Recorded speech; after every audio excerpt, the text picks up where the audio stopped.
Hi folks, Annie from Mountain Crest Gardens here, and we are continuing our series with succulent experts.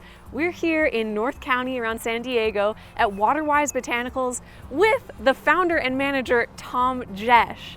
And he's here to talk to us about a special plant today.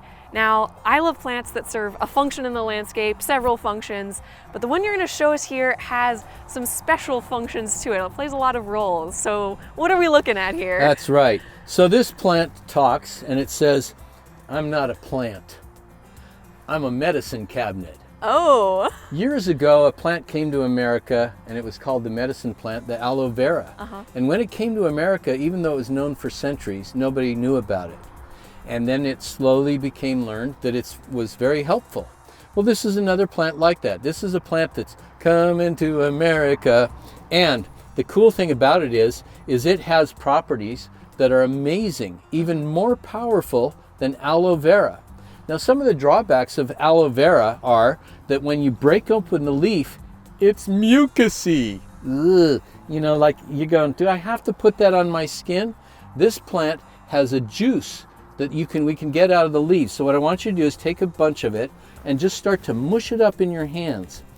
And as soon as you start doing that, you're going to find out that it's not mucousy. In fact, this lovely, almost clear juice comes out. And by the way, that juice will never stain. That's a cool thing about it. And the more that I rub it and just keep squeezing it and squeezing it, pretty soon a liquid juice comes out. Now rub that on your arm, for example, just on your skin. And it feels so soothing. Now, the other thing about aloe vera, for example, is that it stinks. Right? Smell this after I put it on your skin. Yeah, this I get kind of eucalyptus, Vicks Vapor Rub. It has a wonderful, wonderful smell that's almost like a cologne, or like you say, a little bit of eucalyptus, but not so strong. Now, this is amazing for healing so many things on your skin and helping with conditions of skin and things like that aloe vera is. Okay. Now, a lot of people want to learn more about it, and this plant, believe it or not, has its own website. There's a lot of website information on all kinds of herbal plants, and you can just look up and learn about what its capabilities are, what it does, what its history is, and that kind of thing. And so what you would maybe want to do is go to Plectranthus Comfort.com. Okay, so you can just look that up. Yeah, let's talk names. You say Plectranthus. What's the species on this one? Okay, the species on this is Plectranthus amboinicus. Amboinicus. Amboinicus. And even like aloe vera got its name, the medicine plant, this plant is rapidly becoming known as the comfort plant.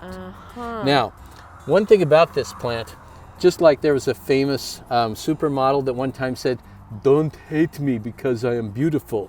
This plant says, "Don't hate me because I am ugly." Oh, no, it's not ugly.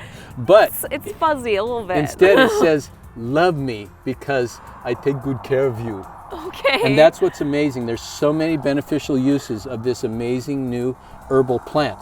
Now, to take care of it is easy. It grows very well almost anywhere. The only thing that it can't tolerate is freeze or frost. It's very delicate to that. Okay. So if you happen to have a place and you live in Minnesota or New York, it's the same old drill as with many other succulents. Take out during the warm season, even plant in your garden and it'll grow very quickly. Bring some pieces back in during the winter season and repeat. And you can do that process over and over. But you'll always have it handy in case, you know, maybe you have a burn or an irritation or a cut or all kinds of things that it's just helpful for, and it supports healing in that process. So be sure and go to its little website and learn more about the plant. And this plant is just so new and so amazing, it's revolutionary. Nice. And how much kind of light and water does it like? Oh, it's got to have all the full sun it can possibly get.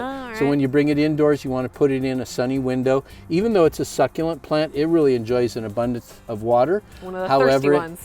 However, it won't die if you miss some waterings or you go on vacation and come home. It'll perk right back up when you water it again. Neat. All right. And it looks like it's growing some pretty long stems. Does it get even longer? Oh yeah, it's a trailing plant. So when you take it out during the warm season and plant it in the garden, for example, it's going to spread quite wide. And it'll create an abundance of these beautiful juicy leaves. And you know, you can see that the more that I'm working it right now, that this juice just increases and increases. And by the way, it's a cooking herb too. So if you want to cook up something tasty, kind of Caribbean in flavor, that's where it fits in. Very interesting. Okay. Well, thank you so much. What a cool plant. And as I said, I love plants that serve many functions. So that's right. Interesting. And I'm excited about this because we literally are introducing a brand new plant to USA. Woo woo. Well, thank you so much. And thank you for the introduction. My pleasure. Thank you so much. And to find more about this plant, check out the links in the description.